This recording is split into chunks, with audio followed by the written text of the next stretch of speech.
Hello प्यारे बच्चों, एक बार फिर से आप सभी का स्वागत है हमारे फिजिक्स के नए लेक्चर में। और आज जो टॉपिक हम लोग शुरू करने जा रहे हैं बच्चों, एक खतरनाक मजेदार टॉपिक आज शुरू होने जा रहा है जिसका नाम है मोशन। और आज से काफी लंबे समय तक हम लोग इस एक चैप्टर के साथ समय बिताने वाले हैं। एक इतना ज्यादा समय बिताने वाले हैं, एक लगाव सा हो जाना चाहिए, एक चाह सी आ जानी चाहिए इस चैप्टर को लेके। और विश्वास करो बेटा, अगर तुम मेहनत करने के लिए तैयार हो तो मैं तुम्हें इस चैप्टर में बहुत मजे दिलाने वाला हूँ। तो फिर आज स्टार्ट करते हैं मोशन। इनफैक्ट मोशन से भी पहले बात करते हैं मैकेनिक्स क्या होता है। मैकेनिक्स एक फिजिक्स की ब्रांच है बच्चों। क्या है? एक फिजिक्स की ब्रांच है जिसमें हम किसकी स्टडी करते हैं? पार्टिकल के पोजीशन की स्टडी करते हैं। पार्टिकल के पोजीशन की स्टडी करते हैं, पार्टिकल के मोशन की स्टडी करते हैं, रेस्ट की स्टडी करते हैं। अब दो चीजें आ गई ना भाई, रेस्ट और मोशन। तो रेस्ट और मोशन के बेसिस पे मैकेनिक्स को भी हम दो तरीके से क्लासिफाई करेंगे, स्टैटिक्स और डायनेमिक्स। स्टैटिक्स में क्या पढ़ेंगे बेटा, लोग नाम से क्लियर है, रुकी हुई बॉडी। और डायनेमिक्स में क्या पढ़ते होंगे? चलने वाली बॉडी के बारे में। ये छोटी छोटी दो लाइन की डेफिनेशन अपनी कॉपी में लिखना चाहो तो कोई बुरी बात नहीं है बच्चों, जरूर इसको अच्छे से नोट करो, तुम्हारे को शायद इसका फायदा ही मिलेगा, नुकसान तो कोई मुझे नजर नहीं आता। लौट के आते हैं अपने चैप्टर पे, मोशन। चलो मेरे को देखो, सब लोग बताओ मैं क्या कर रहा हूँ। मोशन का मतलब तुम लोग समझते हो भाई? सब लोग मोशन का मतलब जानते हो? तो बताओ जरा, मैं इस समय क्या कर रहा हूँ? क्या मैं इस समय मोशन कर रहा हूँ? क्या मैं इस समय मोशन कर रहा हूँ? आवाज आ रही है मुझे पास, तुम्हारी आवाज आ रही है। और तुम में से बहुत से बच्चों ने जवाब दिया है हाँ। तुम लोग ने बहुत से बच्चों ने क्या जवाब दिया है कि सर हाँ, आप लगातार मोशन कर रहे हो, आप लगातार मोशन कर रहे हो। पर इसका जवाब है पता नहीं सर कि आप मोशन कर रहे हो कि नहीं। ओहो सर, आप कंफ्यूज करना शुरू कर दिए, ये कौन सी बात हुई? दादा खुल के समझाइए, आप क्या कहना चाहते हैं। बिल्कुल बच्चों, खुल के समझाना ही मेरा काम है। और अब समझो मेरी बात ध्यान से। जब मैंने तुमसे बोला कि क्या मैं मोशन कर रहा हूँ कि नहीं, असलियत में ये सवाल ही अधूरा है। क्यों अधूरा है ये सवाल सर? क्यों अधूरा है ये सवाल? ये सवाल बस इसलिए अधूरा है क्योंकि मैंने ये तो बताया ही नहीं किसके रिस्पेक्ट की बात कर रहा हूँ। मैं मेरे रूम में टंगे ट्यूबलाइट के रिस्पेक्ट की बात कर रहा हूँ। क्या कि क्या मैं ट्यूबलाइट के लिए चल रहा हूँ? तो आंसर होगा हाँ सर, आप ट्यूबलाइट के लिए चल रहे हो। मैं पूछूं बेटा, बाहर मान लो दो लोग खड़े हैं सड़क पे, क्या मैं उनके लिए चल रहा हूँ? तुम्हारा जवाब होगा हाँ सर, आप उनके लिए चल रहे हो। मैं तुमसे पूछूं बेटा कि क्या मैं इस बोर्ड के लिए चल रहा हूँ? हाँ सर, आप इस बोर्ड के लिए चल रहे हो। पर सोचो, मेरे बगल में कोई और भी हो जिसका हाथ पकड़ के मैं चल रहा हूँ, ठीक है ना? फिर गलत सोच मत रखना। मैं बात कर रहा हूँ अपने पेरेंट्स की, मैं बात कर रहा हूँ हमारे रिलेटिव्स की। मान लो मैं उनका हाथ पकड़ के उनके साथ चल रहा हूँ, मैं छोटे बच्चे की बात कर रहा हूँ। तो जब मैं चलता हूँ एक कदम, वो बच्चा भी चलता है एक कदम। जब मैंने चला दूसरा कदम, उस बच्चे ने भी चला दूसरा कदम। पहले मोशन, पहले ध्यान से देखो, मैं यहाँ पे था, बच्चा मेरे बगल में था, मैं चला दो कदम, बच्चा भी चला दो कदम, बच्चा अभी भी मेरे बगल में है। बच्चे से पूछो भाई क्या मैं चला? बच्चा कहेगा ये तो पहले भी मेरे बगल में थे, अभी भी मेरे बगल में ही है, मेरे लिए तो नहीं चले, मेरे लिए तो नहीं चले। मतलब देखने वाला बदला, देखने वाला बदला। तो क्या मोशन बदल गया? क्या मोशन रेस्ट बन गया? हाँ। तो सबसे ज्यादा जरूरी है ये जानना कि मोशन देख कौन रहा है, तब ना पता करेंगे मोशन है कि नहीं है, या मोशन क्या है कि क्या नहीं है। तो शुरुआत चैप्टर का नाम मोशन से नहीं बल्कि रेफरेंस पॉइंट से होगी। कहां से होगी बच्चों? रेफरेंस पॉइंट से होगी। क्या है ये रेफरेंस पॉइंट? एक ऐसा पॉइंट जो दूसरे ऑब्जेक्ट्स को, जो दूसरी बॉडीज को, जो दूसरी चीजों को समय के रिस्पेक्ट में अपनी पोजीशन में रहता या चेंज करता हुआ महसूस कर सकता हो। समझो ध्यान से, मैंने क्या कहा, मैं और क्लियर करता हूँ। एक ऐसा पॉइंट जो कि टाइम के रिस्पेक्ट में बाकी बॉडीज की पोजीशन को ऑब्जर्व कर सकता है, that point is going to be called as reference point. A point which can govern position of other objects with respect to time is called reference point। क्या होता है ये रेफरेंस पॉइंट? कितना छोटा होता है बेटा? कितना भी बड़ा और कितना भी छोटा हो सकता है। एक पॉइंट ऑब्जेक्ट से लेके, एक बाहर टंगे पेड़ से लेके, एक पहाड़ के ऊपर तक सब कुछ रेफरेंस पॉइंट बन सकता है डिपेंडिंग अपॉन सिचुएशन, ठीक है? तो सबसे ज्यादा जरूरी है बच्चों मोशन से पहले जानना रेफरेंस पॉइंट के बारे में। और रेफरेंस पॉइंट क्लियर करने के बाद ही हम चैप्टर में आगे बढ़ेंगे। तो फिर से ध्यान से सुन लो, मोशन तब तक डिफाइन नहीं करूंगा मैं जब तक मुझको ये नहीं बताया जाता कि सर देखने वाला कौन है। सर देखने वाला कौन है? और देखने वाला कौन है उसको क्या बोला जाएगा? रेफरेंस पॉइंट बोला जाएगा। A point on coordinate system chosen such that it can observe position of all other objects with respect to time is called reference point, is called reference point। ये डेफिनेशन है बेटा, बहुत सारी definition आज दूंगा, मैं लिख नहीं रहा हूँ पर तुम नोट कर लो, मैं धीरे धीरे बोल दे रहा हूँ तुम्हारे लिए। A point chosen on coordinate system such that it can observe position of all other objects with respect to time is called reference point। अच्छा मेरी बात ध्यान से समझना, जनरली अगर ये मेरा कोऑर्डिनेट सिस्टम में x एक्सिस है मान लो, ये y एक्सिस है मान लो, और ये z एक्सिस है, तो जनरली हम रेफरेंसेस को लेके चलते हैं बच्चों, ओरिजिन को लेके चलते हैं। ऐसा कंपलसरी नहीं है कि आप ओरिजिन को ही रेफरेंस मान के पढ़ाई करोगे, पर हाँ आप चाहो तो ओरिजिन को ही जनरली रेफरेंस लेने की कोशिश करो, क्योंकि उससे बाकी चीज़ों को समझ पाना बहुत आसान हो जाता है। तो जनरली हमारा ऑब्जर्वर या हमारा रेफरेंस पॉइंट हम किसको लेके चलते हैं, ओरिजिन को लेके चल रहे होते हैं। तो चलो शाबाश भाई बच्चों, बहुत बढ़िया, हमने काफ़ी अच्छे तरीके से रेफरेंस पॉइंट के बारे में सीख लिया है। अब जब रेफरेंस पॉइंट के बारे में पता चल चुका है, क्या रेफरेंस पॉइंट हमेशा रुका रहता है? नहीं, याद करो मैंने एक एग्जांपल दिया था, तीसरे केस में बच्चा मेरे साथ चल रहा था और मैंने उसको रेफरेंस माना था। खुद रेफरेंस पॉइंट भी चल सकता है बेटा, खुद रेफरेंस पॉइंट भी चल सकता है, ये चीज़ भी लिखना चाहो तो लिख लो। लेकिन हम अपने सवाल को आसान करने के लिए, हम अपने कॉन्सेप्ट को ज़्यादा अच्छे से समझने के लिए ओरिजिन को ही रेफरेंस मानने की कोशिश करते हैं। अब मान लो रेफरेंस 2 कदम आगे आ जाए तो हम क्या करेंगे, हम पूरे ग्राफ को 2 कदम आगे ला देंगे। क्यों? ताकि फिर से रेफरेंस ओरिजिन पे नजर आने लगे। ठीक है, तो ऐसा एक्स वाई जेड एक्सिस का कॉम्बिनेशन होना चाहिए ताकि ऑब्जर्वर हमेशा कहाँ पहुंच जाता हो बच्चों, रेफरेंस पॉइंट यानी कि ओरिजिन पे पहुंच जाता हो। बस इस चीज को मन में रखना है। रेफरेंस पॉइंट खुद भी चल सकता है, याद रखने वाली बात है, इसको दिमाग में रखना फिलहाल सबसे जरूरी है। अच्छा एक बार ऐसा रेफरेंस पॉइंट चलता है, ये कौन गवर्न करता है? ये दूसरा रेफरेंस पॉइंट गवर्न करेगा, ये दूसरा रेफरेंस पॉइंट गवर्न करने का, इस चीज को मन में रखने का। और मन में रखने के बाद अब बात आती है, तो अब चलते हैं चैप्टर में आगे। अगर रेफरेंस पॉइंट मुझे पता चल चुका है क्या होता है, तो what is a condition for object to be called at rest? क्या होगा अगर हम बोलना चाहते हैं एक ऑब्जेक्ट रेस्ट पे है, या हमें कैसे पता चलता है कि अगर मेरा ऑब्जेक्ट रेस्ट पे है या नहीं है? चलो मैं सिखाता हूँ तुम्हें। मान लो एक ऑब्जेक्ट है, एक बॉडी है 1, 2, 3 इस पॉइंट पे है। मान लो इस बॉडी का कुछ नाम है ए। समय देखता गया, रेफरेंस पॉइंट घड़ी देख रहा था अपनी, बढ़िया घड़ी है, बहुत ही बढ़िया, गजब। समय बीतने के बाद रेफरेंस पॉइंट ने फिर से ए को देखा, ए था 1, 2, 3 पे। फिर समय देखा बहुत देर तक, फिर देखा ए था 1, 2, 3 पे। मतलब समय बीतता चला जा रहा है, वक्त निकलता चला जा रहा है, काल बदलता चला जा रहा है, पर एक के एक्स कोऑर्डिनेट, एक के वाई कोऑर्डिनेट और एक के जेड कोऑर्डिनेट में कोई फर्क नहीं पड़ रहा है रेफरेंस के लिए। ओरिजिन पे बैठे हुए रेफरेंस वाला कहता है अभी भी ये एक्स पे 1 पे पड़ा हुआ है, पता नहीं कितना आलसी है, अभी भी ये वाई के रेफरेंस पे 2 पे पड़ा हुआ है, ना जाने कितना आलसी है, और अभी भी ये जेड के रेफरेंस 3 पे पड़ा हुआ है, पता नहीं, चलना ही नहीं चाहता है। तो जब चलना ही नहीं चाहता है तो ऐसे ऑब्जेक्ट को हम क्या बोलेंगे? रेस्ट पे बोलेंगे। सर डेफिनेशन बताओ, थोड़ा ढंग से लिखो। If out of x, y, z, if out of x, y, z coordinates of position of a particle, none of the coordinate changes with respect to time as well as reference point। ठीक है, अच्छे से लिखना।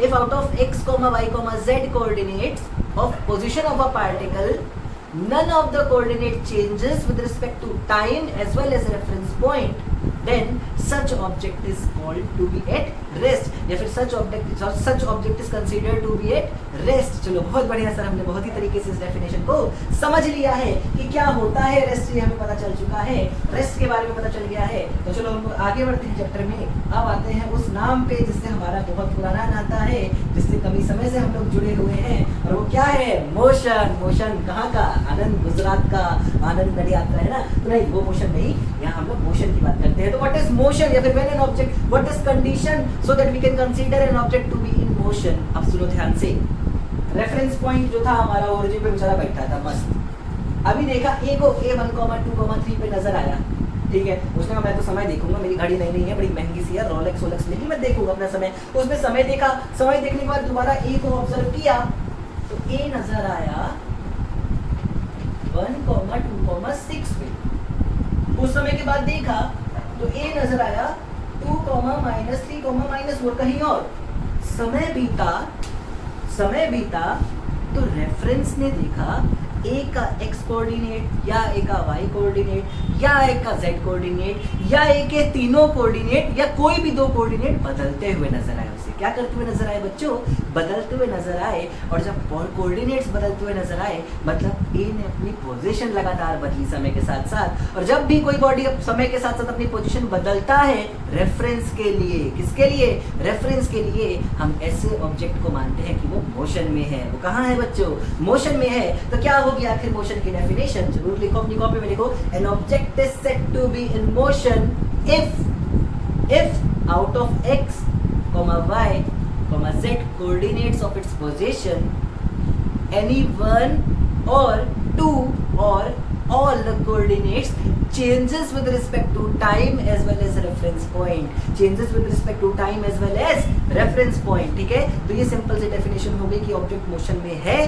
कि नहीं है। आखिर हमारा ऑब्जेक्ट मोशन कर रहा है कि नहीं है, उसकी एक सिंपल सी आसान सी डेफिनेशन हमने सीख ली है। और बढ़ते हैं चैप्टर में आगे। बच्चों बार बार रिपीट कर देता हूँ, याद दिला देता हूँ, तुम्हारा सबसे अच्छा दोस्त कौन है? नहीं सर, मेरी सबसे अच्छी दोस्त बदतमीज, सिर्फ तुम्हारे नोट्स हैं तुम्हारे सबसे अच्छे दोस्त। कौन है? सिर्फ तुम्हारे नोट्स। तो नोट्स बनाना बहुत ही तमीज से, नोट लिखना बहुत ही मन से, बहुत ही दिल से। कलर पेन का इस्तेमाल करो। नहीं सर मैं तो लड़का हूँ, भाई छोड़ दे फालतू की बातें। कलर पेन का इस्तेमाल करो, अच्छे नोट्स बनाओ, अच्छी कॉपी बनाओ, थोड़ा पैसा खर्च करो माँ बाप का, पर सही जगह पे, फालतू जगह की जगह तुम्हारे बहुत काम आने वाले हैं तुम्हारे नोट्स। तो जरूर लिखना रेस्ट की डेफिनेशन, मोशन की डेफिनेशन, जरूर लिखना रेफरेंस पॉइंट की डेफिनेशन। और आगे बढ़ते हैं हम लोग अपने चैप्टर के और कुछ पार्ट सीखते हैं। जब हमने जान लिया कि आखिर मोशन कब कर रहा है ऑब्जेक्ट कब नहीं कर रहा है, तब एक इंपॉर्टेंट बात समझना होगा हमको, एक इंपॉर्टेंट बात समझना होगा कि क्या मेरे लिए एक ऑब्जेक्ट अगर रेस्ट पे है तो वो तुम्हारे लिए भी रेस्ट पे है? ऐसा बिल्कुल भी जरूरी नहीं है। हो सकता है मैं चल रहा हूँ, मान लेते हैं हाथ पकड़ के छोटे बच्चे का, मैं चल रहा हूँ तो मेरे लिए वो हमेशा रेस्ट पे है क्योंकि मेरे लिए वो हमेशा मेरे बगल में है। पर तुम अगर खड़े हो सामने, तुम बैठ के कैमरे में मुझको देख रहे हो और उस बच्चे को देख रहे हो, तो तुम्हारे लिए हम दोनों मोशन कर रहे होंगे। तो एक बॉडी मेरे लिए मोशन में भी हो सकती है। जैसे कार, मान लो सड़क पे चल रही है कार, तो मेरे लिए वो मोशन में है क्योंकि मैं यहाँ पे खड़ा होकर देख रहा हूँ। पर कार में बैठे ड्राइवर के लिए वो कहाँ है भाई? कार में बैठे ड्राइवर के लिए वो पूरी तरीके से रेस्ट पे है, वरना कार का ड्राइवर का हैंडल रह जाता, हाथ में कार निकल जाती आगे अगर कार मोशन कर रही होती ड्राइवर के लिए। तो याद रखना रेस्ट और मोशन रिलेटिव टर्म्स है। जो पॉइंट है इंपॉर्टेंट कॉपी में नोट करने का, लिखो rest and motion are relative terms. It completely depends on reference point, it completely depends on reference point. खुद रेफरेंस पॉइंट भी चल सकता है ना बॉडी के साथ साथ, तो रेफरेंस पॉइंट के लिए बॉडी रेस्ट पे भी हो सकती है। तो याद रखना मेरे लिए कोई बॉडी अगर रेस्ट पे है तो जरूरी नहीं है कि तुम्हारे लिए वो रेस्ट पे हो सकता है तुम्हारे लिए भी रेस्ट पे हो, पर जरूरी नहीं है कि पूरी दुनिया के लिए वो रेस्ट पे हो। क्या मेरी बात समझ पाते हो? बिल्कुल समझ पाते हैं सर, बहुत अच्छा लगा आपसे जानकारी जाने के बाद। आगे बढ़ते हैं चैप्टर में, जो इंपॉर्टेंट पॉइंट्स मैं दिखाता चलता हूँ, तुम अच्छे से नोट करते चलो। और अगला और बहुत खास पॉइंट, जब तुमने जान लिया कि मोशन क्या होता है, पार्टिकल के पोजीशंस के कोऑर्डिनेट्स का चेंज होना, तो इस पर्टिकुलर टर्म के बेसिस पे हमने मोशन को 3 पार्ट्स में क्लासिफाई कर दिया। कितने पार्ट्स में क्लासिफाई कर दिया? 3 पार्ट में क्लासिफाई कर दिया। 1 डायमेंशनल मोशन, 2 डायमेंशनल मोशन और 3 डायमेंशनल मोशन। हमें अच्छे से पढ़ना है इन सब के बारे में ही, स्पेशली 1 डायमेंशन और 2 डायमेंशन में तो चैप्टर से पूरे के पूरे जिसमें बहुत डिटेल में चलना होगा। तो बहुत ध्यान से समझते हैं क्या होता है 1 डायमेंशनल मोशन। बहुत ही तरीके, बहुत ही तमीज से सिखाने की मैं कोशिश करता हूँ। देखो मान लो समय शून्य पे, समय शून्य का मतलब होता है t बराबर 0 पे एक बॉडी थी A जो किसी इस पॉइंट पे थी 1, 2, 3 पे। समय बीतता गया, ये बॉडी पहुंच गई 1, 3 पे, और समय बीता ये आ गई 1, 4, 3 पे, और समय बीता ये आ गई 1, -3, 3 पे, और समय बीतता गया और कुछ इस तरीके से मोशन ऑब्जर्व हुआ। देखो ध्यान से, क्या मतलब है इसका? t बराबर 0 पे पार्टिकल की पोजीशन का x कोऑर्डिनेट 1 था, y कोऑर्डिनेट 2 था और z कोऑर्डिनेट था 3। जैसे जैसे समय बीता क्या x कोऑर्डिनेट बदला? नहीं, x तो बाद में भी 1 है और बाद में भी 1 है और बाद में भी 1 है, x में कोई फर्क नहीं पड़ रहा है मेरे लाल मेरे बच्चों, x में कोई फर्क नहीं पड़ रहा है। क्या z के कोऑर्डिनेट में कोई फर्क पड़ा, z की वैल्यू में कोई फर्क पड़ा? नहीं सर, स्टार्टिंग से लेकर लास्ट तक 3 ही रहने वाली है। पर क्या y कोऑर्डिनेट समय के साथ साथ बदल रही है? कभी 2 थी, कभी 3 हो गई, 4 हो गई, -3 हो गई। मतलब x, y और z तीन एक्सिस में से एक एक्सिस के पर्टिकुलर पोजीशन लगातार समय के साथ साथ बदल रही थी, बल्कि बाकी दो पोजीशंस चेंज नहीं हो रही थी। हो सकता है ऐसा काम x में हो रहा होता, y z में ना हो रहा हो, और हो सकता है z में हो रहा होता, x y में ना हो रहा होता। तो कैसे डिफाइन करोगे तुम मोशन? एक वन डायमेंशनल मोशन कहलाएगा कि नहीं? अगर पार्टिकल के पोजीशन के तीनों कोऑर्डिनेट्स में से कोई दो कांस्टेंट रह जाए, वही रह जाए, बल्कि एक कोऑर्डिनेट लगातार समय और रेफरेंस पॉइंट के रिस्पेक्ट में, किसके रिस्पेक्ट? समय और रेफरेंस पॉइंट के रिस्पेक्ट में बदलता चला जाए, तो ऐसे मोशन को पार्टिकल के हम क्या डिफाइन करेंगे? One dimensional motion. तो डेफिनेशन लिखो, if out of x, y, z coordinates, if out of x, y, z coordinates of position of a particle, only one coordinate continuously changes with respect to time as well as reference point. Only one coordinate changes continuously with respect to time as well as reference point, but other two remain same. Then such motion of a particle is considered as one dimensional motion. क्या बोलेंगे इसको हम लोग बच्चों? One dimensional motion बोला करेंगे। Example बहुत common life में, एक सीधी सड़क पे गाड़ी का चलना, एक सीधी सड़क पे गाड़ी का चलना कैसा मोशन कहलाएगा बच्चों? वन डायमेंशनल मोशन कहलाएगा। चलो बहुत ही बढ़िया सर, हमने बहुत ही तरीके से सीख लिया है चीज़ों को। बढ़ते हैं चैप्टर में आगे। क्या होता होगा आखिर टू डायमेंशनल मोशन? तो बहुत सिंपल तरीके से टू डायमेंशनल मोशन को भी तुम समझ सकते हो। मान लो t बराबर 0 पे पार्टिकल के कोऑर्डिनेट्स यही है, समय बीता, ये बदल के -2 हो गया, ये -4 हो गया, ये बदल के -6 हो गया। अब जरा देखो इस a ने क्या किया, ये तूने क्या किया है ना, मैं गुस्सा लग गया। इधर देखो ध्यान से, a के z कोऑर्डिनेट्स अभी भी 3 है, अभी भी कैसे है? 3 है, हर समय 3 है ना? पर x और y के बारे में क्या कहोगे? x और y के बारे में क्या कहोगे? कभी 1 2 है, कभी -2 3 है, कभी -4 4 है, कभी -6 3 है।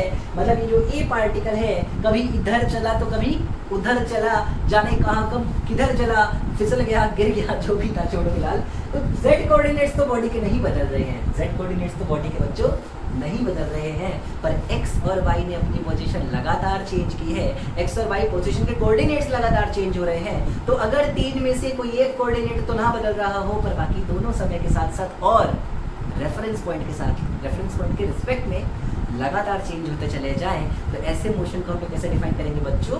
To dimensional motion. क्या बोलेंगे इसको हम लोग? Two dimensional motion. तो कैसे डिफाइन करोगे तुम लोग? An object is said to be in two dimensional motion if out of x, y, z coordinates of its position, two coordinates continuously changes with respect to time and reference point, while the one remaining remains constant. तो फिर से मैं define कर देता हूँ, an object is said to be in two dimensional motion if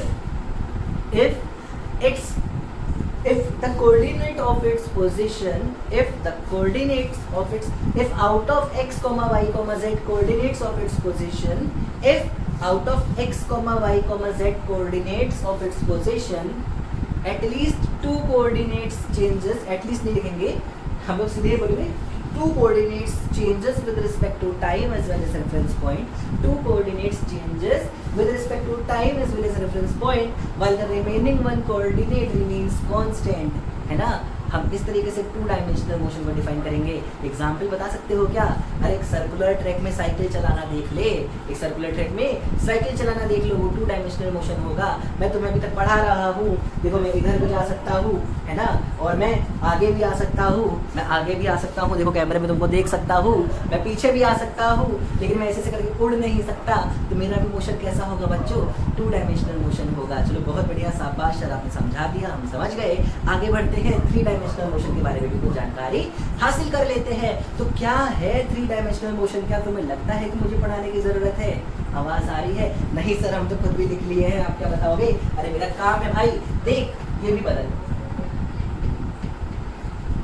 ये भी बदल दिया सर। अब देखो ए के कोऑर्डिनेट्स रेफरेंस पॉइंट के रिस्पेक्ट में क्या लगातार तीनों के तीनों चेंज होते चले जा रहे हैं। हाँ मतलब क्या x में भी चल रहा है, y में भी चल रहा है और z में भी चल रहा है। हाँ ऐसे ही मोशन को हम क्या बोलेंगे बच्चों? 3 डायमेंशनल मोशन बोलेंगे। कैसा मोशन बोलेंगे? 3 डायमेंशनल मोशन बोलेंगे। अगर मैं इस कमरे में क्या छोड़ दूं, एक चिड़िया छोड़ दूं, तो चिड़िया इधर भी उड़ सकती है, चिड़िया उधर भी उड़ सकती है, आगे भी उड़ सकती है, पीछे भी जा सकती है और उड़ के ऊपर भी जा सकती है, नीचे भी आ सकती है। अगर एक स्विमिंग पूल में तैरने की बात करें तो हम गोताखोरी करके नीचे भी जा सकते हैं, हम चाहे तो सरफेस पे आगे भी बढ़ सकते हैं और हम चाहे तो राइट लेफ्ट भी स्विम कर सकते हैं। तो ये सिंपल से बहुत ही general life, daily life examples हैं जहां हम 3 डायमेंशनल मोशन को आज तक देखते आ रहे हैं। अब बेटा बहुत ध्यान से समझो, एक लास्ट पॉइंट, चलो मैं इसकी डेफिनेशन नहीं बोल रहा हूँ, सिर्फ चेंज ही करना है तुमको। एक वर्ड पिछले डेफिनेशन में कर लेना खुद से, इतना तो कर ही सकते हो। हाँ लेकिन एक बहुत इंपॉर्टेंट लाइन है जो चाहता हूँ तुम अपनी कॉपी में जरूर लिख लो। अगर तुमसे इस चैप्टर में बोला नहीं जाता है कि ऑब्जेक्ट कितना बड़ा है, जैसे मान लो मैंने कहा truck is moving on road, पर मैंने तो नहीं कहा ट्रक कितनी बड़ी है, तो भी तुम उसको एक पॉइंट ऑब्जेक्ट ही मान के सवाल को सॉल्व करना। समझ में आया? हम हर ऑब्जेक्ट को पॉइंट जैसा मान लेंगे सवाल सॉल्व करने के लिए, अगर खास तौर पे सवाल नहीं बोलता कि इतना बड़ा लेके चलो। बात समझ में आ रही है? हाँ तो एक पॉइंट है, लिख लो। until and unless mentioned in problem, until and unless mentioned in a problem, every object will be considered to be a point object। क्या बात समझ में आई? बहुत बढ़िया सर, अच्छे से समझ में आ गई। तो हम लोग चैप्टर में अब पढ़ेंगे आगे। हमने पढ़ लिया है काफ़ी कुछ इस चैप्टर में अभी तक, अब बहुत कुछ पढ़ लिया है, तो एक छोटा सा ब्रेक लेता हूँ और उसके बाद मैं तुमसे मिलता हूँ। उम्मीद है तुम ये सारी चीज़ें बहुत ही तरीके से नोट कर रहे होगे। तो चलो बच्चों आगे बढ़ते हैं हम अपने टॉपिक को लेके, और अब हमें पढ़ने हैं पैरामीटर्स ऑफ मोशन। क्या पढ़ना है बच्चों हमको? Parameters of motion. सर क्या है आखिर ये पैरामीटर्स ऑफ मोशन? मैं समझाता हूँ। अब हमने ये तो समझ लिया कब बॉडी मोशन में है, कब बॉडी रेस्ट में है। अगर बॉडी मोशन में है तो कितनी तेज चल रही है, या कहाँ जा रही है, या कितनी तेजी से उसकी स्पीड बदलती जा रही है, इन सब के बारे में भी तो पढ़ना होगा ना।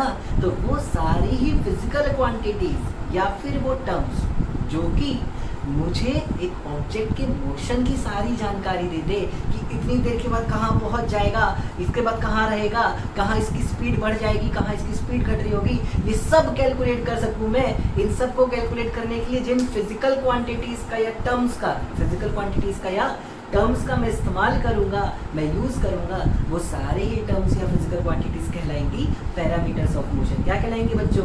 Parameters of motion. और इस चैप्टर में जो जो पैरामीटर्स हमको पढ़ने हैं मैं एक एक करके यहाँ तुमको लिख देता हूँ। हम लोग सबसे पहले पढ़ेंगे बच्चों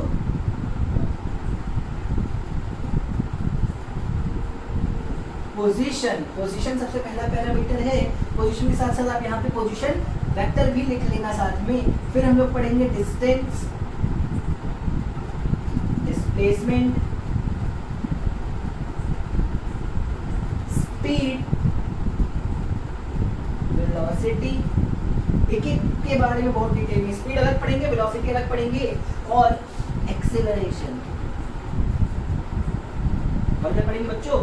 एक्सेलरेशन। तो position, distance, displacement, speed, velocity और एक्सेलरेशन, ये 6 मेन पैरामीटर्स हैं। ये 6 मेन पैरामीटर्स होंगे जो हमें किसी बॉडी के मोशन का पूरा इंफॉर्मेशन निकाल के दे देते होंगे कि बॉडी तेज कितनी है, धीरे कितनी है, कुछ देर के बाद क्या स्पीड हो जाएगी, कुछ देर के बाद कहाँ पहुँच जाएगी, कितना चल चुकी होगी, क्या हो रहा होगा, ये सब बताएंगे हमको ये सारे पैरामीटर्स। तो एक एक करके सारे पैरामीटर्स के ऊपर उतरना शुरू करते हैं और जानते हैं कि आखिर कौन सा पैरामीटर क्या शो कर रहा है। तो शुरुआत में बेटा सबसे पहला हेडिंग लिख लो पोजीशन। क्या लिख लो बच्चों? पोजीशन। देखो ध्यान से, व्हाट इज पोजीशन या फिर पोजीशन वेक्टर, दोनों समझना बहुत जरूरी है। मान लो मैं कहता हूं कि मेरा ऑब्जर्वर रेफरेंस पे यानी कि ओरिजिन पे मौजूद है और एक बॉडी है ए, कुछ इस तरीके से मैंने लिख रखा है, कुछ इस तरीके से। ये एक्स वाई और जेड क्या है बेटा? ये एक्स वाई और जेड है क्या? ये बता रहे हैं इस पार्टिकल के पास अगर तुम्हें जाना है तो x एक्सिस में x चलो, फिर y की तरफ घूम के y चलो, फिर z की तरफ घूम के z चल दो, तुम जहां पहुंचोगे वहीं पे मौजूद है a। तो x, y और z वो कोऑर्डिनेट्स हैं जो हमें कहां पहुंचा रहे हैं, a की लोकेशन पे पहुंचा रहे हैं। तो ये x, y, z ही कहलाती है पोजीशन ऑफ a। क्या कहलाएगी बच्चों, ये पोजीशन ऑफ a। तो कैसे डिफाइन करेंगे, डेफिनेशन लिखो बहुत ही अच्छे से। set of x, y, z coordinates, set of x, y, z coordinates which give exact location of any body, which give exact location of any particle or body to the reference point is called are called position of that body, position of that body या फिर that object, तुम्हें जो भी लिखना हो। तो ध्यान से देखो, x और y और z का ऐसा कॉम्बिनेशन जो किसी बॉडी की लोकेशन मुझे बताता है। तो ये x, y, z जो मैंने लिख रखा है यही कहलाएगा क्या, बॉडी की पोजीशन कहलाएगा। ये क्या कहलाएगा, बॉडी की पोजीशन कहलाता होगा। अब बहुत ध्यान से समझो, पोजीशन से भी ज्यादा जरूरी है जानना पोजीशन वेक्टर के बारे में। पोजीशन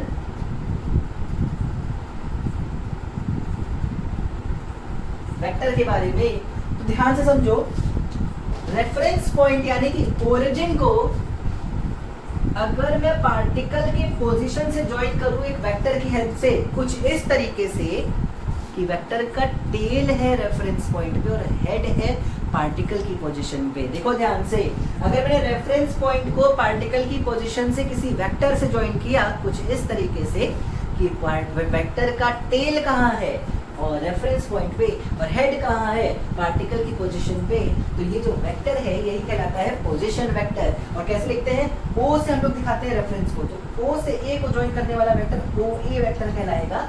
जनरली तुम इसको कुछ भी बोल सकते हो, P vector, Q vector, R vector, तुम अपने नाम का पहला लेटर लगा लो तुम्हारा मन हो तो। पर हम जनरली OA वेक्टर मतलब एक वेक्टर जो O से शुरू होकर कहाँ खत्म हुआ, A पे। अरे सर ये तो आप पहले भी पढ़ा रखे हो, बिल्कुल पढ़ा रखा हो बच्चों। अगर तुमने वेक्टर्स को मेरे को बहुत ध्यान से देखा होगा, अगर तुमने मेरे वेक्टर्स के लेक्चर को देखा होगा तो तुम्हें पहले से सारी बातें पता होंगी। अगर मैं कहूँ बेटा OA वेक्टर को लिखते कैसे हैं, तो जिन्होंने वेक्टर देखा है बेटा बहुत अच्छी बात है, जो वेक्टर देखे बिना इस लेक्चर को देख रहे हो, छोटी सी विनती समझ लो, रिक्वेस्ट समझ लो, प्लीज वेक्टर चैप्टर एक बार देख लो, उसके बाद ही इन लेक्चर्स को कवर करो। तुम्हें वेक्टर समझना होगा। अगर तुम्हें मैं बार बार बोल रहा हूँ, फिजिक्स 2 साल तक अगली नहीं आएगी तुम्हारे हाथ में अगर तुमने वेक्टर्स को ध्यान नहीं दिया। तो प्लीज वेक्टर ध्यान से देख लो, उसके बाद यहाँ पे आना। अगर मुझे मेंशन करना है कि OA वेक्टर कैसे लिखा जाए तो अच्छे से मैं याद दिला देता हूँ, जिन्होंने पढ़ा होगा रिवीजन हो जाएगा, जिन्होंने नहीं पढ़ा तुम सीख लो। OA वेक्टर को लिखा जाता है A का x कोऑर्डिनेट माइनस O का x कोऑर्डिनेट, मतलब x माइनस 0 यानी कि सिर्फ x i cap plus y2 minus y1 यानी कि y j cap plus z2 minus z1 यानी कि z k कैप। देखो जहाँ पे टेल होती है ना वो बनता है 1 और जहाँ पे हेड है ना वो होता है 2। तो x2 मतलब x, x1 मतलब 0, y2 मतलब y, y1 मतलब 0, z2 मतलब z, z1 मतलब 0। तो x2 minus x1 i cap plus y2 minus y1 j cap plus z2 minus z1 k cap. ये होता है किसी पार्टिकल के पोजीशन वेक्टर को लिखना। मान लो समय के साथ साथ ये बॉडी चलते चलते कहीं और पहुंच जाए। अब मैं इसको वाकई में 1 2 3 कर देता हूँ, ठीक है, सॉरी 1 लिख लेता हूँ, x1 y1 z। और ये बॉडी चल के मान लो यहाँ आ गई, ए बॉडी अब यहाँ आ गई, ये है x2 y2 z2। तो अब पार्टिकल का नया पोजीशन वेक्टर क्या हो जाएगा, ये पोजीशन वेक्टर a डैश हो, तो ये हो जाएगा पार्टिकल का नया पोजीशन डैश, है ना। तो इसको कैसे लिखेंगे, OA डैश वेक्टर, और ये क्या आएगा बेटा OA डैश है ना, तो O बनेगा 1, A डैश बनेगा 2। तो देखो x2 माइनस 0 i कैप मतलब x2 i cap y2 j cap plus z2 k cap, है ना। इसके अकॉर्डिंग इसको मैं x1 y1 z1 लिख सकता हूँ क्योंकि मैंने उसके कोऑर्डिनेट्स 1 1 कर लिए थे, है ना। तो OA वेक्टर क्या है, x1 i cap plus y1 j cap plus z1 k cap, और OA डैश वेक्टर क्या है, x2 i cap plus y2 j cap plus z2 k cap. Position एक वेक्टर है, पोजीशन एक वेक्टर है, और कैसे लिखते हैं ये हमको समझना होगा, ये हमको समझना होगा। अच्छा, इतनी बातें पढ़ के हो गया, पोजीशन खत्म हो गया? नहीं, एक लाइन और फिर हम लोग पढ़ेंगे डिस्प्लेसमेंट के बारे में। क्या है सर वो लाइन, क्या है सर वो लाइन, ध्यान से देखो, बहुत ही आसान सी लाइन है, लिखने की जरूरत नहीं, मेरे को ऐसे समझाना मजेदार लगेगा। एक बॉडी एक समय में सिर्फ किसी एक ही पोजीशन पे हो सकती है। दिमाग में बैठा लो, इतना काम आएगा ना ये ग्राफ के क्वेश्चंस करने में कि मजा आएगी। याद रखना, एक बॉडी एक समय पे कितनी पोजीशंस पे हो सकती है, सिर्फ एक पोजीशन पे। हम कोई भगवान थोड़ी है, हम अल्लाह थोड़ी है। हम भगवान अल्लाह की क्यों बात कर रहे हो सर, मैं पॉजिटिव एनर्जी की बात कर रहा हूँ। मेरा मतलब हम एक समय पे हर जगह मौजूद नहीं रह सकते, हम सिर्फ एक ही जगह मौजूद हो सकते हैं। अगर कभी तुम्हें किसी ग्राफ में एक ही समय पे बॉडी की दो दो पोजीशन नजर आए, मतलब वो ग्राफ गलत हो जाएगा भाई। अगर वो ग्राफ गलत हो जाएगा तो याद क्या रखना है, याद रखना है कि एक बॉडी की एक समय पर सिर्फ एक ही पोजीशन हो सकती है। नोट कर लो इन चीजों को बहुत ही ढंग से कि a particle can be present at only one position at given particular instant of time. एक गिवन इंस्टेंट ऑफ टाइम पे एक पार्टिकल सिर्फ एक ही पोजीशन पे होगा, और हमें ये बात अपने जहन में, रग में, खून में बसा लेनी है, दौड़ा लेनी है। कोई बहुत बड़ा रॉकेट साइंस नहीं है। तो कैसे लिखा है हमने, पहले इनिशियल पोजीशन पार्टिकल की, ये हो गया हमारा पार्टिकल का फाइनल पोजीशन, हमने लिखना सीख लिया है। चलते हैं टॉपिक के अगले पार्ट में, और अब देखेंगे हम अच्छा खासा समय, अच्छा खासा समय। देखो ध्यान से, नेक्स्ट टॉपिक रहेगा वो क्या है, सेकेंड पैरामीटर। सेकेंड पैरामीटर क्या है, देखो 7-8 पॉइंट लिखाऊंगा इसके बारे में, बहुत ढंग से देखना भाई। सेकंड है डिस्प्लेसमेंट। क्या है भाई, डिस्प्लेसमेंट। डिस्प्लेसमेंट क्या होता है भाई, डिस्प्लेसमेंट क्या होता है, देखो मेरी बात ध्यान से समझो। एक बॉडी मान लो किसी पॉइंट से शुरू किया, मान लो P पॉइंट से चलना शुरू किया, और वो चल के Q पॉइंट तक गया, ठीक है, कहीं से भी गया, तो P से Q तक जाने का जो सबसे छोटा पाथ हो सकता है, P से Q तक जाने का सबसे छोटा पाथ क्या, डायरेक्ट एक स्ट्रेट लाइन हो सकती है जो P को Q से जोड़ती होगी। हाँ, तो P से Q तक जाने का वो सबसे छोटा पाथ जिससे पार्टिकल P से Q पहुंच सकता है, ठीक है, वो कहलाता है डिस्प्लेसमेंट। क्या, the shortest path between initial and final position of object is called displacement. क्या कहलाता है बेटा, वो डिस्प्लेसमेंट कहलाता है। शॉर्टेस्ट पाथ होना चाहिए दो पॉइंट्स के बीच में, है ना, बात समझ में आ रही है। तो चाहे वो P से Q जाए, चाहे वो Q से P जाए, डिस्प्लेसमेंट बराबर का ही होने वाला है, डिस्प्लेसमेंट बराबर का ही होने वाला है। कुछ बच्चे जो पहले से थोड़ी बहुत और बातें जानते हो, तो उनको लगता होगा कि नहीं डायरेक्शन तो चेंज हो रही है। बिल्कुल, मैं मैग्नीट्यूड की बात कर रहा हूँ। मैं किसकी बात कर रहा हूँ बेटा, मैग्नीट्यूड की बात कर रहा हूँ। तो P से Q के बीच एक ही डिस्प्लेसमेंट पॉसिबल है। ऐसे ही P से कहीं R पे भी जाना हो तो डिस्प्लेसमेंट एक ही हो सकती है। कितनी हो सकती है, एक ही हो सकती है। तो एक एक करके डिस्प्लेसमेंट के बारे में सारे ही पॉइंट पे चर्चा कर लेते हैं। सबसे पहला पॉइंट लिखो डिस्प्लेसमेंट के बारे में बच्चों, सबसे पहला पॉइंट लिखो, displacement is the shortest possible path. Displacement is the shortest possible path between initial and final position of object. ये पहला पॉइंट है। पॉइंट्स बताना चाहता हूँ, देख लो भाई, पहला पॉइंट हमने लिख लिया है। पहला पॉइंट हमने बहुत तरीके से लिख लिया है। क्या लिखा है हमने पहले पॉइंट में, displacement is the shortest possible path. Displacement is the shortest possible path between initial and final position of any object, है ना। एक ऑब्जेक्ट कहीं भी से कहीं भी जाता है, उसकी जो सबसे छोटा रास्ता हो सकता है वही क्या कहलाएगा बच्चों, डिस्प्लेसमेंट कहलाएगा, है ना। तो सेकंड पॉइंट क्या कहता है, ध्यान से सुनो। सेकंड पॉइंट देखो क्या होता है, दो पॉइंट्स के बीच, ध्यान से देखना सेकंड पॉइंट क्या कह रहा है बेटा। मान लो एक पॉइंट P और Q ही है, सामने मेंशन है। दो पॉइंट्स के बीच बॉडी कितने तरीके से जा सकती है, कोई ऐसे भी जा सकती है, ऐसे घूम भी जा सकती है, ऐसे भी जा सकती है। बहुत है रास्ते ऐसे जहां से वो P से Q जा सकती है ना। लेकिन सिर्फ एक ही पॉसिबल पाथ है जो कि डिस्प्लेसमेंट को शो करेगा। क्या बात समझ में जा रही है? सिर्फ एक ही पॉसिबल पाथ है जो डिस्प्लेसमेंट को शो करता होगा।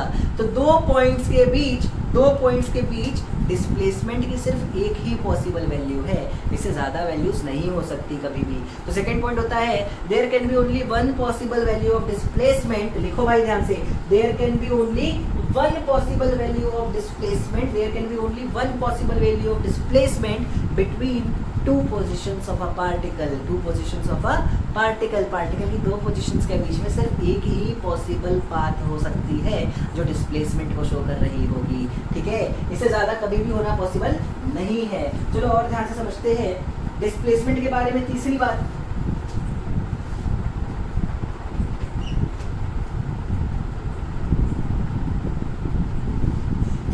है कि डिस्प्लेसमेंट एक वेक्टर क्वांटिटी है। जरूर लिखना ये पॉइंट अच्छे से, मैं मेंशन कर देता हूँ। डिस्प्लेसमेंट कैसी क्वांटिटी है बच्चों? वेक्टर क्वांटिटी है। इसकी यूनिट क्या होती है बेटा? किलोमीटर भी हो सकती है, मीटर भी हो सकती है, सेंटीमीटर भी हो सकती है, डिपेंडिंग अपॉन हम लोग कौन से सिस्टम ऑफ मेजरमेंट में पढ़ाई करने जा रहे हैं। पर मोस्ट कॉमनली हम मीटर्स में ही डिस्प्लेसमेंट को लेने वाले हैं। इसका डायमेंशन होता है L। लिख लो ये तीनों चीजें। Displacement is a vector quantity, its unit is meter and dimensional formula is L। ठीक है, बढ़िया से लिखा होगा। तो मेरी बात ध्यान से सुनो, अगर मैंने कहा डिस्प्लेसमेंट वेक्टर है, ठीक है, तीसरा पॉइंट कंप्लीट हो गया। मैं चौथा पॉइंट सिखाने जा रहा हूँ डिस्प्लेसमेंट के बारे में। अगर मैंने कहा डिस्प्लेसमेंट एक वेक्टर क्वांटिटी है, तो सोचो अगर मैंने इस डायरेक्शन को पॉजिटिव ले रखा है, ये है मेरा ओरिजिन, ठीक है, तो अगर मैं इस डायरेक्शन में मूव करूंगा तो मेरा डिस्प्लेसमेंट कैसा हो जाएगा? नेगेटिव हो जाएगा। क्या बात समझ पा रहे हो? कैसा हो जाएगा? नेगेटिव हो जाएगा। बिल्कुल ध्यान से समझाता हूँ, मैं बहुत तरीके से समझाता हूँ। मान लो यहाँ से शुरू करते हैं, ये है मेरे लिए ओरिजिन और मेरा हर एक कदम 1 मीटर का है। मान लो मैं चलता हूँ 1 2 3, बताओ मैं 3 मीटर अगर चला तो मेरा डिस्प्लेसमेंट कितना है? मेरा डिस्प्लेसमेंट हुआ 3 मीटर। समझते हो? हाँ, मैं एक कदम वापस आ जाऊँ, अब मेरा डिस्प्लेसमेंट कितना है? देखो ध्यान से, चला कहाँ से था? ओरिजिन से। अभी कहाँ हूँ? 2 पे। भले ही 3 से घूम के 2 पे आया हूँ, पर 0 से चल के 2 पे मौजूद हूँ। और 0 से 2 के बीच सबसे छोटी डिस्टेंस 2 ही हो सकती है। कितनी हो सकती है बच्चों? 2 ही हो सकती है। तो मेरा डिस्प्लेसमेंट हुआ 2। मैं एक कदम और पीछे आ गया, अब मेरा डिस्प्लेसमेंट 1। मैं एक और कदम पीछे आ गया, अब मेरा डिस्प्लेसमेंट 0, क्योंकि मैं ओरिजिन में जा चुका हूँ। अब मैं एक कदम और पीछे आ गया, अब मेरा डिस्प्लेसमेंट -1। कितना हो गया मेरा डिस्प्लेसमेंट? -1 मीटर का। क्या कहना चाहते हो सर? इतनी देर से समझ नहीं आया? समझो, डिस्प्लेसमेंट समय के साथ साथ बढ़ भी सकता है और घट भी सकता है। समय के साथ साथ बढ़ भी सकता है और घट भी सकता है। क्या बात समझ पा रहे हो? बिल्कुल समझ पा रहे हैं सर। ज़्यादा अच्छा रहेगा ये पॉइंट लिखना कि डिस्प्लेसमेंट का मैग्नीट्यूड समय के साथ साथ बढ़ भी सकता है और घट भी सकता है। डिस्प्लेसमेंट का मैग्नीट्यूड समय के साथ साथ, देखो ना यार, मैं ओरिजिन से एक कदम चला, डिस्प्लेसमेंट 1 मीटर, एक कदम और चल दूँ तो 2 मीटर, और चल दूँ तो 3 मीटर, एक कदम पीछे आ जाऊँ तो फिर से 2 मीटर, एक कदम पीछे 1 मीटर, एक कदम पीछे 0 हो गया। ओहो, तो बढ़ भी सकता है, घट भी सकता है और दोबारा 0 भी हो सकता है। और अच्छा पॉइंट मिला हमें। तो जो चौथा पॉइंट तुम्हें अपनी कॉपी में बहुत तरीके, बहुत तहजीब, बहुत ही इज्जत से नोट करना है, वो क्या है कि displacement can increase, can decrease and can again be 0 with passing of time. समय के चलने के साथ साथ डिस्प्लेसमेंट बढ़ भी सकता है, घट भी सकता है और दोबारा 0 भी हो सकता है। तो लिख लेना ये चौथा पॉइंट बहुत ही ढंग से अपनी कॉपी में। एक बार रिपीट करते हैं चारों पॉइंट की कहानी को। फर्स्ट पॉइंट कहता है displacement is the length of shortest path between initial and final position of object, है ना। फाइनल पोजीशन और इनिशियल पोजीशन के बीच की सबसे छोटी पॉसिबल पाथ ही डिस्प्लेसमेंट कहलाती है। तुम कैसे गए हो फाइनल से इनिशियल पे या इनिशियल से फाइनल पे, वो मैटर नहीं करता। जो सबसे छोटा पाथ हो सकता है वो होगा डिस्प्लेसमेंट। दूसरे पॉइंट ने क्या मेंशन किया था भाई? दूसरे पॉइंट मेंशन क्या किया था कि 2 पॉइंट्स के बीच हजारों तरीके हो सकते हैं जाने के, पर डिस्प्लेसमेंट का मैग्नीट्यूड सिर्फ एक ही हो सकता है। डिस्प्लेसमेंट का मैग्नीट्यूड सिर्फ एक ही हो सकता है। तीसरे पॉइंट ने क्या सिखाया था कि डिस्प्लेसमेंट एक वेक्टर क्वांटिटी है, इसकी यूनिट है मीटर, डायमेंशनल फॉर्मूला n। और चौथे पॉइंट ने क्या सिखाया? चौथे पॉइंट ने सिखाया कि अगर सर डिस्प्लेसमेंट समय के साथ साथ बढ़ाया भी जा सकता है, बढ़ाया भी जा सकता है, घटाया भी जा सकता है और दोबारा से जीरो भी किया जा सकता है, दोबारा से जीरो भी किया जा सकता है। Displacement can be increased, can be decreased, can again be zero with passing of time. ये था हमारा चौथा पॉइंट। चलते हैं पांचवें पॉइंट की तरफ। बेटा एक एक पॉइंट प्लीज जैसे जैसे बोल रहा हूँ सीक्वेंस में लिखते चले जाओ, तुम्हें बहुत आने वाला है मजा। चलते हैं अपने पांचवें पॉइंट की तरफ। देखो क्या कहता है हमारा पांचवा पॉइंट।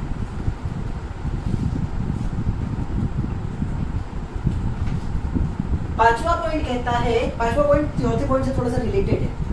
डिस्प्लेसमेंट अगर मैं ओरिजिन से शुरू करूं, मैं आगे बढ़ूं तो मैं पॉजिटिव डिस्प्लेसमेंट करता हूं। मैं वापस आऊं, अभी भी डिस्प्लेसमेंट पॉजिटिव है यार, घट के +2 हुआ, फिर घट के +1 हुआ, पर मैं वापस ओरिजिन तक पहुंच जाऊं तो अब डिस्प्लेसमेंट 0 हुआ।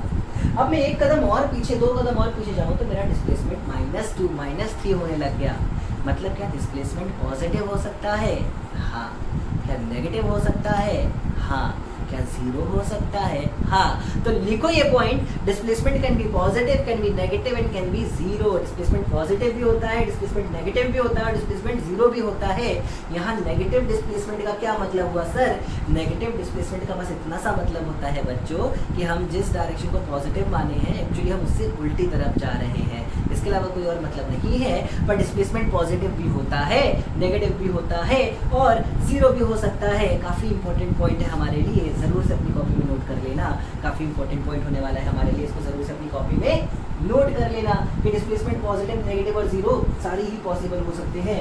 चलो और जानते हैं डिस्प्लेसमेंट के बारे में, और जानते हैं डिस्प्लेसमेंट के बारे में। बच्चों ध्यान से समझो।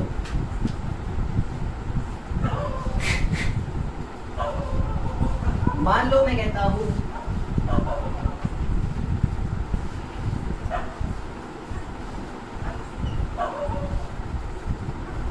हालांकि ये पॉइंट अभी बस लिख लेना, जब हम वेलोसिटी पढ़ेंगे और डिटेल में तो तुम्हें ज़्यादा अच्छे समझ में आएगा। अगर मैं कहता हूँ बेटा ये मान लो बॉडी का डिस्प्लेसमेंट टाइम ग्राफ है,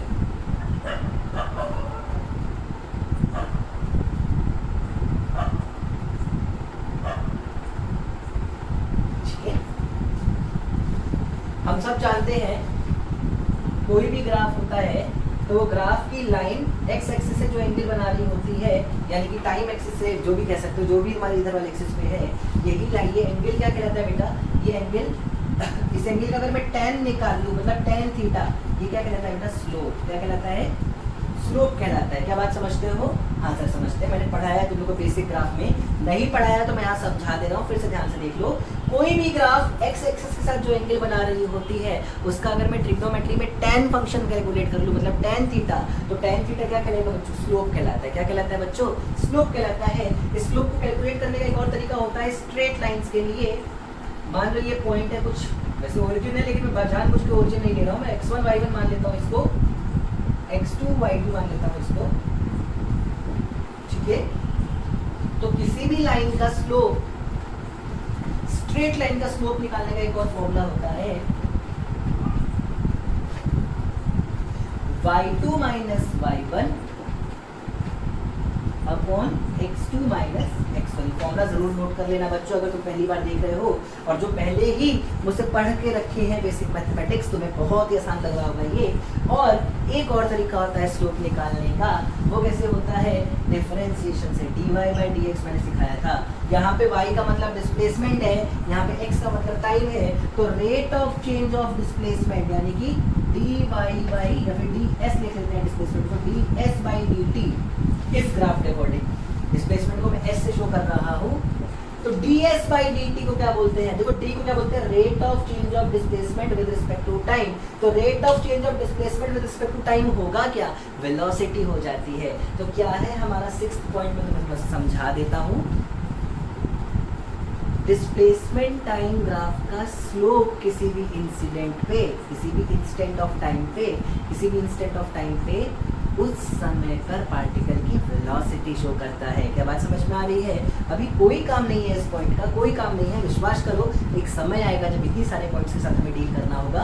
अभी बस लिख लो मेरी बात पे यकीन करते हुए, the slope of displacement time graph at any instant represent instantaneous velocity of particle. किसको शो करेगा वो? इंस्टेंटेनियस वेलोसिटी ऑफ पार्टिकल को शो करता है। किस वेलोसिटी से वो पार्टिकल चल रही है? अभी तो तुम्हें यही नहीं पता वेलोसिटी क्या होती है, इसलिए बिल्कुल बेफिक्र रहो, छोटी छोटी बातें हैं जो तुम्हें याद रखनी है। जैसे कि मैंने बताया, ग्राफ में स्लोप का मतलब होता है एक्स एक्सिस का tan थीटा। और कैसे शो करते हैं इसको, अगर स्ट्रेट लाइन है तो y2 minus y1 upon x2 minus x1 लिख लेना, ये स्ट्रेट लाइन के लिए फॉर्मूला है।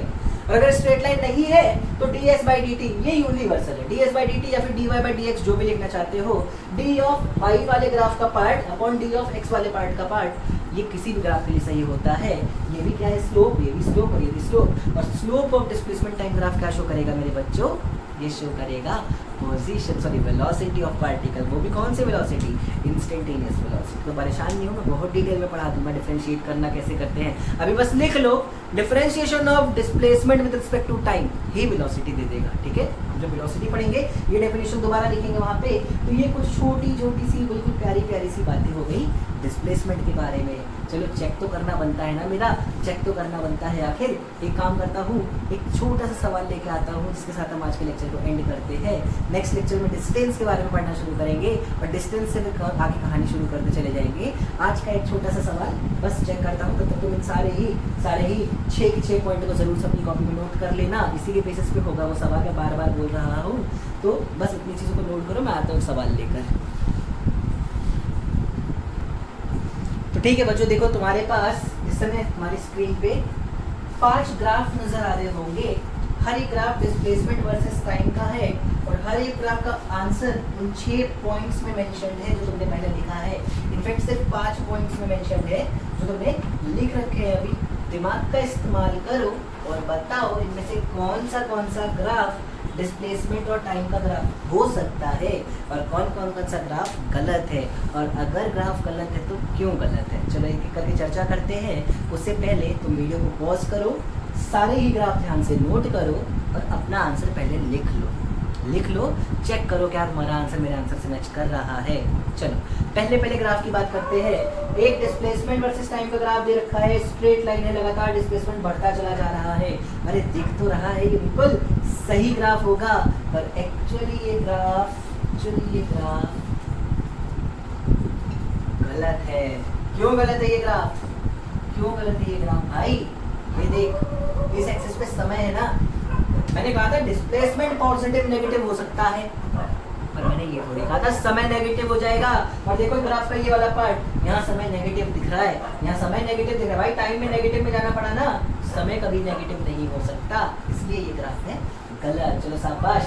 दूसरे ग्राफ के बारे में क्या कमेंट करते हो? दूसरे ग्राफ के बारे में क्या कमेंट किया जाए?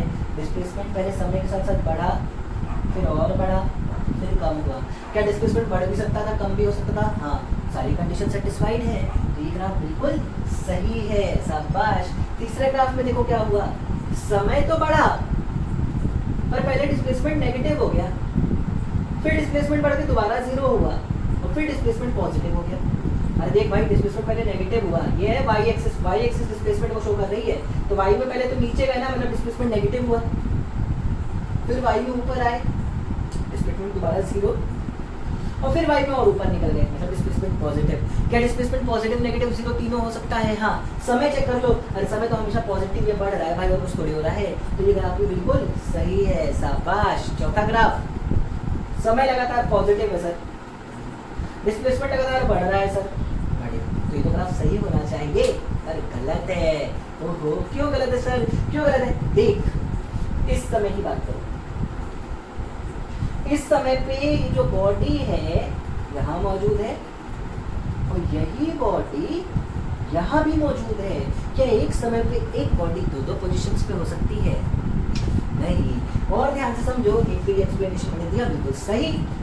समय पहले आगे जाके क्या वापस लौटता है? समय लौट नहीं सकता बेटा, काश समय लौट पाता, कितनी चीजें अपने हाथ में होती है ना, तो समय कभी लौट नहीं सकता वापस। तो ऐसे समझ में आए तो ये सही, या फिर एक समय पे नहीं हो सकती दो पोजीशन, तो मैं ऐसे समझ में आए तो वो सही, पर ये ग्राफ है क्या?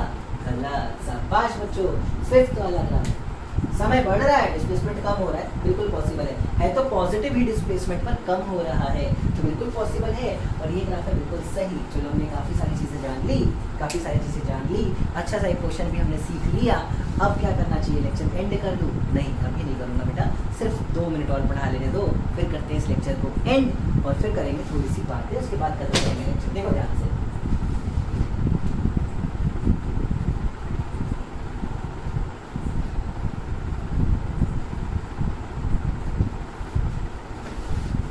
कुछ खास नहीं, कुछ बहुत आसान चीज़ सिखाना चाहता हूँ ताकि कल के लेक्चर में और मज़ा आएगा। देखो ये डिस्प्लेसमेंट के बिल्कुल बेसिक सवाल थे, सिर्फ आज की क्लास के बेसिस पे, कम से कम से बहुत ज़्यादा सवाल करने हैं, तुम याद रखना, भूलना नहीं। देखो मैं तुम्हें बस पढ़ाना चाहता हूँ वही चीज़ जो मैंने आपको एक बार पहले पढ़ाई है। याद है मैंने तुमसे कहा था अगर मान लो रेफरेंस हमारा ओरिजिन है,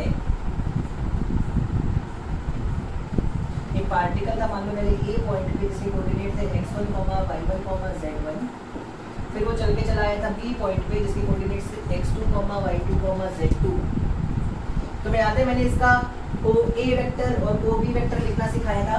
ओ ए वेक्टर कैसे लिखते थे हम लोग, x1 - 0 यानी x1 i cap plus y1 j cap, पीछे देख लेना बेटा अगर तुम्हें नहीं आ रहा हो तो, z1 k कैप। और ओ बी वेक्टर कैसे लिखेंगे, x2 i cap plus y2 j cap plus z2 k cap. चलो बढ़िया। अगर मुझे ओ ए वेक्टर और ओ बी वेक्टर है क्या, ये है इनिशियल पोजीशन है ना, इसको मैं क्या लिख सकता हूँ, इनिशियल पोजीशन ऑफ पार्टिकल। ये क्या है, फाइनल पोजीशन ऑफ पार्टिकल, मतलब पार्टिकल ए से चल के बी तक गया है, ए पे जब था तो उसकी पोजीशन वेक्टर ये है, बी पे जब पहुंचता है तो ये है उसका पोजीशन वेक्टर।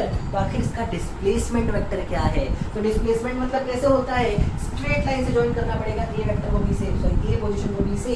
तो ये जो लाल कलर से तुम्हें नजर आ रहा है इसको मैं और क्या लिख सकता हूँ बेटा, ए बी वेक्टर लिख सकता हूँ। क्या लिख सकता हूँ, ए बी वेक्टर लिख सकता हूँ। तो ए बी वेक्टर ही कहलाएगा बॉडी का डिस्प्लेसमेंट वेक्टर। क्या कहलाएगा, ये डिस्प्लेसमेंट वेक्टर। और ए बी वेक्टर को कैसे लिखा जाएगा उसके लिए मैं याद कराता हूँ तुमको एक फिर से लॉ वेक्टर का। जिन बच्चों ने वेक्टर नहीं देखा है बेटा शायद तुम्हें ये चीज अजीब सी लगेगी, जिन्होंने देखा है, क्या ये था ओ ए वेक्टर, क्या ये था ओ बी वेक्टर और वो है ए बी वेक्टर। क्या तुमने triangle law of vector addition पढ़ा है? अगर पढ़ा है तो बताओ जरा कौन से दो का सम किसके बराबर है। सर जहां टेल से टेल और हेड से हेड मिलता था वो था रिजल्ट, मतलब क्या इन दोनों का सम इसके बराबर हुआ ना। अरे देखो ना भाई, टेल से टेल और हेड से हेड सिर्फ नहीं मिल रहा है, तो जहां टेल से टेल और हेड से हेड मिलता था वो वाला वेक्टर था रिजल्टेंट वेक्टर, बाकी दोनों के सम के बराबर। तो क्या मैं ऐसे लिख सकता हूँ, O A vector plus A B vector is O B vector, तो लिख सकते हो सर। तो यहाँ से ए बी वेक्टर क्या आएगा, O B vector minus O A vector. O B vector minus O A vector is A B vector, but what is A B vector, A B vector है डिस्प्लेसमेंट वेक्टर। क्या है ये, displacement vector, यही तो है particle का displacement, है ना। तो डिस्प्लेसमेंट वेक्टर कैसे लिखा जाता है, final position vector, final position vector. देखो ना यार, ओ बी वेक्टर क्या है, final position vector minus initial position vector, ये रिप्रेजेंटेशन का तरीका होता है। और देखो अगर मैं फाइनल पोजीशन में से इनिशियल पोजीशन को माइनस करूं तो आई से आई, जे से जे और के से के वाले टर्म्स माइनस होते हैं, मतलब x2 माइनस x1 आई के, इसको मैं क्या लिखूंगा बेटा, x2